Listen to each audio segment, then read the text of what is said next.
Hello, beautiful beings. I'm very surprised I'm recording a video right now because I'm moments away from going to bed. However, as you know, I am always open to fine tuning as far as how I see certain men of humanity, the incredibly troubled ones. And something came up on my feed saying how to know when specifically a man has been taken over by a demon, basically. I have said this about Ruby's dad from the very beginning. I feel like he's possessed. It's like he has entity attachments. And when they were describing how these people act, it was him 100%. And so I just had yet another major shift in perception about the men of humanity. It made it so much less personal, and it made it to where I can look at him and see his beautiful beingness, even see his persona as beautiful, and that it has just been taken over by not good entities. The good news is he hasn't always been taken over by them, so there is a chance for him to be released somehow. I don't know, well, stopping the addiction. Uh, a person can blame, oh, I have energy attachments, that's why I'm doing this. It doesn't work that way. The beingness is always stronger than any type of energy entity attachments, they're saying. Even the ones they call, downright evil or the devil made me do it. No, that's always just an excuse. I'm sure there have been some cases in the world where people are completely taken over, but the men of humanity that we are specifically talking about are the ones that are deeply entrenched in, addiction, and they thrive on chaos and negativity and stirring up and causing trouble and making people feel really bad. They absolutely love it. But I'm able to see that that is the energy attachment, the entity, not the person themselves. Um, so, I mean, it doesn't make me want to go near that person though, but it's all about how I feel. So, if I am looking at how I've perceived, well, I've been working on my perception around Ruby's dad for a long time now. He has been a presenter for me. And so I feel that now when if he pops up in my mind and I think about Ruby, I will know, well, when I had that shift, I automatically thought of her because she's a dog. So that means she's an earth angel. And so she remains with him for the beautiful being that he is. The him as a person, as a human being. She's there for him. And no matter how I perceive it, that's exactly how it is. So that must be how it's supposed to be. I know that's hard to swallow because we think of other things too. But Eckhart Tolle is a really, really good one for that. And I just hit the end of a very long work stretch. And tonight the ancient said that my energetic immune system is low. And so I passed a little pop quiz earlier and rescheduled a clean that I was going to have tomorrow until next week. And so I have a little bit of time off now, and I'm going to rest and hopefully see ocean one of those days too. But for at least the first 2 days, I'm just going to rest. The pop quiz that I passed was, some clients told me that told me that they just got a dog and it was going to be in the kennel. I saw the kennel had appeared last time I cleaned, and I was just like, I bet they're getting a dog. And so he told me, that they did, and that it was going to be in the kennel and it would probably be whining. No, no, that's just not something. My and I called him. It was just I couldn't message it. So I called him. He was just like, "Hey, Mama G, what's up?" And I said I figured it'd just be easier just to call you. I said, "So, do you know what misophonia is?" And he said, "No, I don't." And I said, it's a very adverse reaction inside of myself to any continue not steady but constant high pitched noise specifically, and the worst is a whining dog or a barking dog for some reason. And well, because it's attached to a feeling of emotion. And what came out to him was, I said, my nervous system doesn't know the difference between a whining dog and suffering. And I was just like, I was thinking, that's so true. That's how it feels to me when I hear a baby crying. Even on a movie, I have to turn it down. I hear a baby crying and I can't, it just doesn't work to say, oh, that's a movie. It's just a baby crying in a movie. No, I'm feeling how a crying baby would feel. I don't know why I had a hard time describing that. I guess I've never really actually thought about it. Like, I'm actually feeling what that baby's feeling. So, of course, I feel like crying. And I automatically feel sad and powerless when I hear a baby crying. Not my own. It's still, my oldest daughter had colic when she was born, and when I brought her home from the hospital, and she had it for three months, and it was incredibly brutal for both of us. But she came out of it. Nowadays, I'm sure there was then too, but I didn't know any better. I didn't know that there were things that I could give her to soothe her tummy. I did tell the doctor about it many times, and he never said that there was anything that I could give her. Now there is. There's lots of different things that your doctor can recommend for that. I don't feel that people have to suffer with a colicky baby that much anymore, hopefully. So I told him, okay, well, I did find my other Skull Candy earbud the other day, so I'll just wear both of those and crank my music up a little bit. And, I was getting goosebumps on my right arm, and that's a warning for me. In this situation, the warning was, and I saw one day finally, after almost 3 years of trying to figure out what this was, I knew it had something to do with some type of warning, it felt like, because usually when it came up, I was around an angry drunk man. That's when it first started happening. And it was a warning for me that there was the potential for me to become unconscious, because I was arguing with the angry drunk man, and that's pointless. So in this situation, though, it was a warning to not go there tomorrow, plain and simple. I was already hearing it. I already felt the anxiety that it was going to produce in me. I've been around long enough to know that it's not something I can logically overcome. It's a neurological type of something. Yeah. So I I messaged and waited.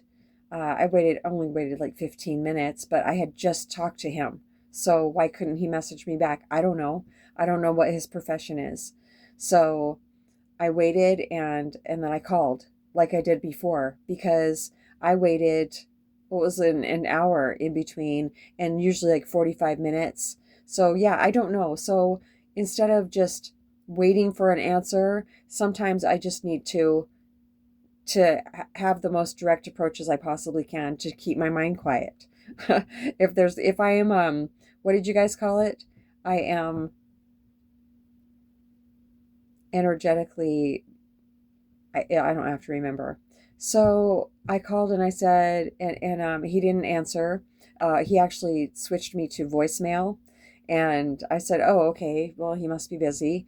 And then I got a call right back from his wife. I'd never spoke to her before, and she sounded very sweet. And I said, "Hey, is it okay if I clean next Wednesday instead of tomorrow?"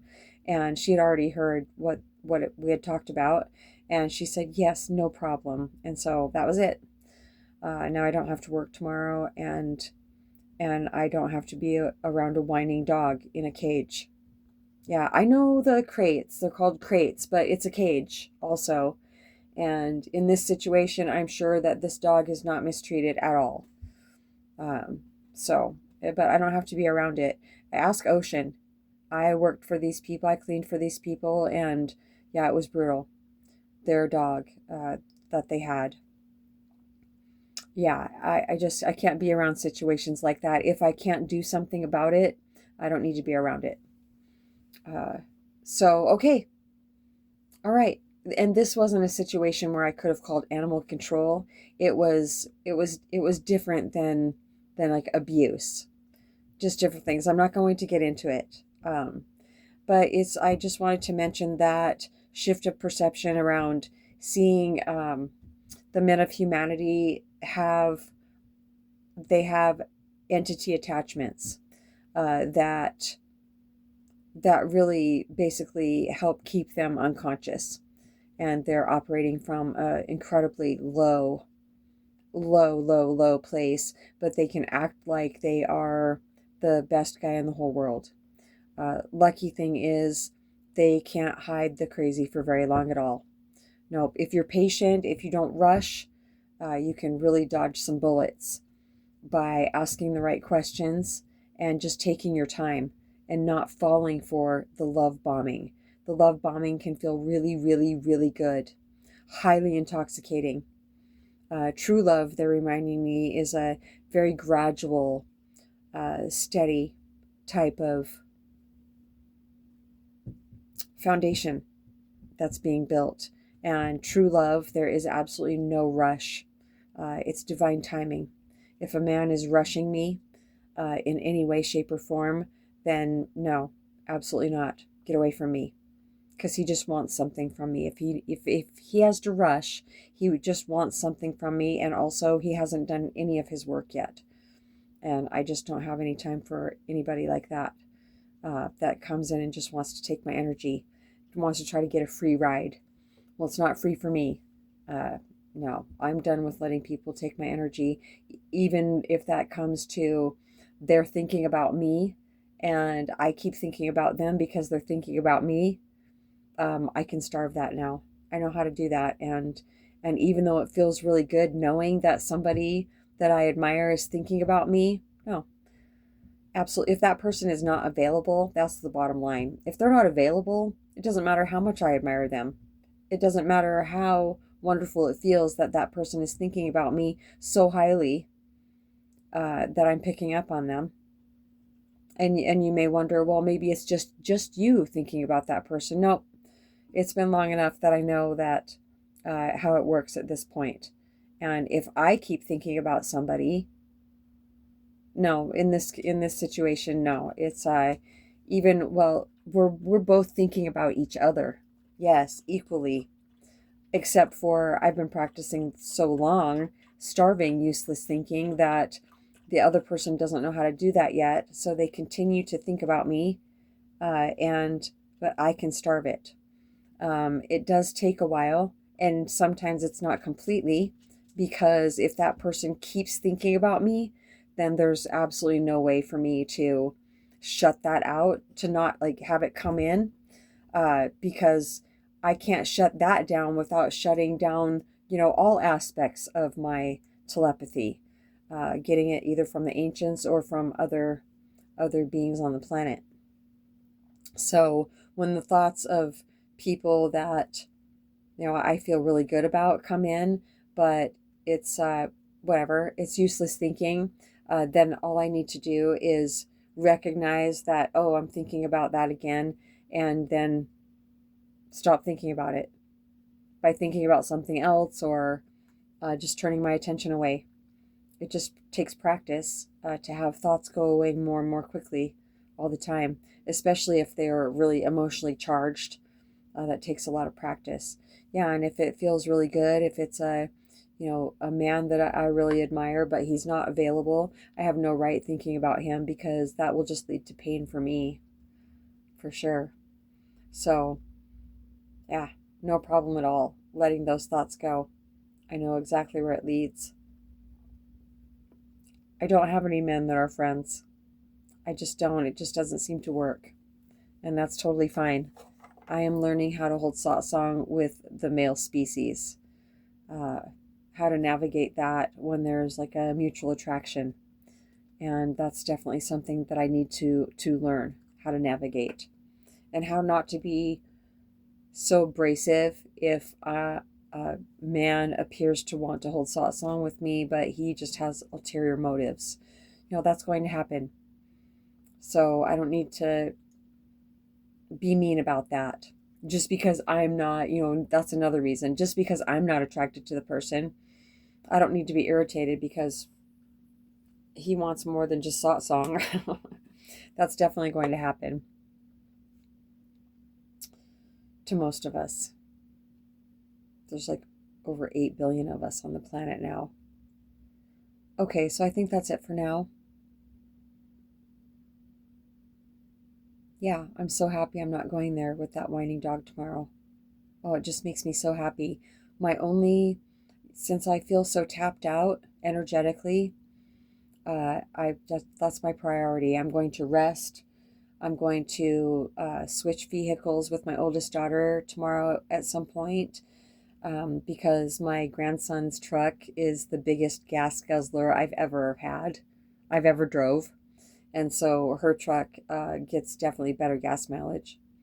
Anyway, so I'll give you an update about my incoming vehicle pretty soon.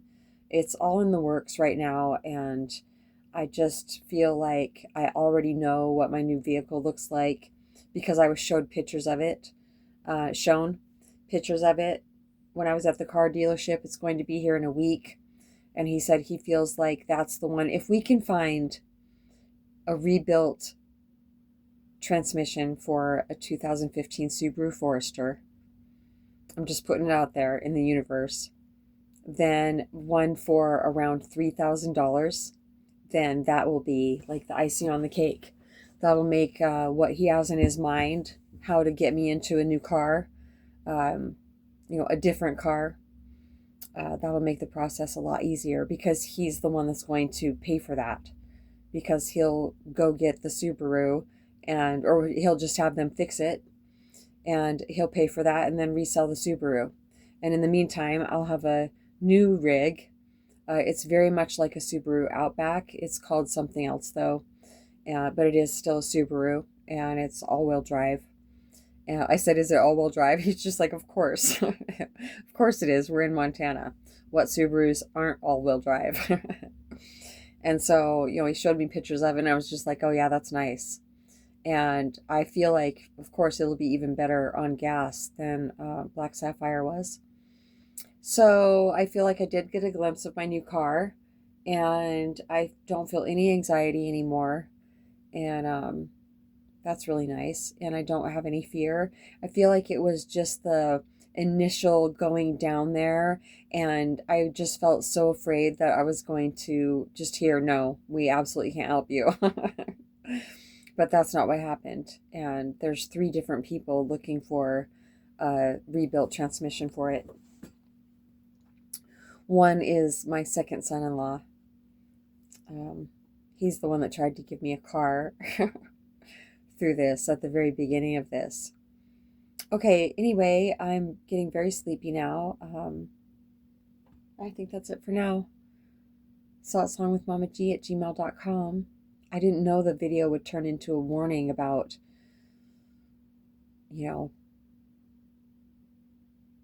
evil energy attachments and men.